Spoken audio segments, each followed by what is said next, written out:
What's going on, YouTube?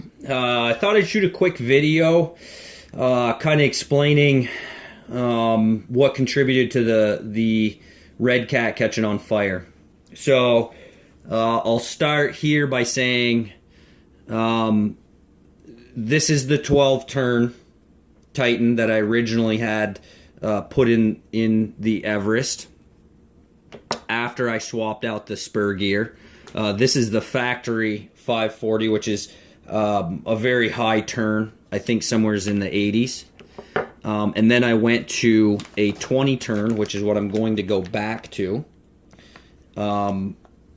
Axial. And then I burned up this 27 turn the other day. So I'll start by saying this is the pinion gear. It's a 14 tooth. And this is the factory Spur gear. And this is, I believe, in the 80s.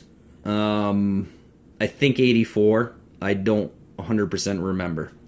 So when I swapped it out, I went to a 21 tooth pinion gear and a 64 tooth Spur gear.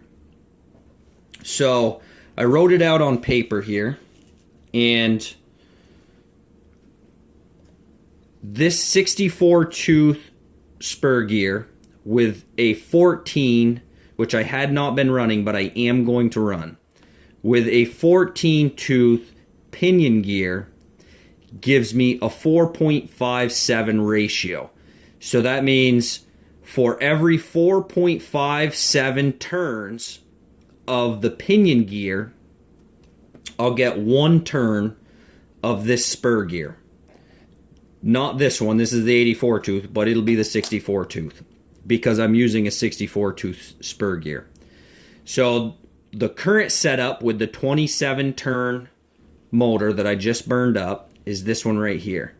64 teeth on the Spur gear and 21 teeth on the pinion gear gives me a ratio of 3.04. So for every 3.04 turns of this pinion gear, I got one turn of my 64 tooth Spur gear. Thing to consider is that even though this is a higher numerical value, it's a lower ratio. This is the same gear ratio that they would use in any differential, automotive or differential period. And I don't believe these numbers are all that important. I'm just simply laying it out so you kind of understand what I'm doing when I change these gears out. So I'll slide my paper up a little bit more. And what I have down here is, first of all, the factory ratio, 84 tooth Spur gear with a 14 tooth pinion gear gave me a ratio of 6. So for every 6 turns of that pinion gear, I got one turn of the Spur gear. So going back up to here, one thing I wanted to point out was if you have the same tooth pinion gear, 14 and 14, and you have an 84 tooth Spur gear, this has 84 teeth, this one down here has 64 teeth. If this is turning the same speed with the same amount of teeth, speed actually doesn't matter, this has more teeth, so it will turn slower. This has less teeth, so it will spin faster.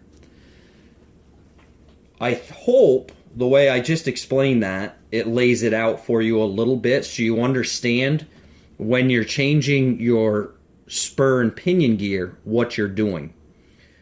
I didn't have a slipper clutch. If you had a slipper clutch setup, you would, when you locked your wheels up, as I did on the trees, instead of putting all that load on the motor and causing it to overheat and catch on fire, it would slip the clutch.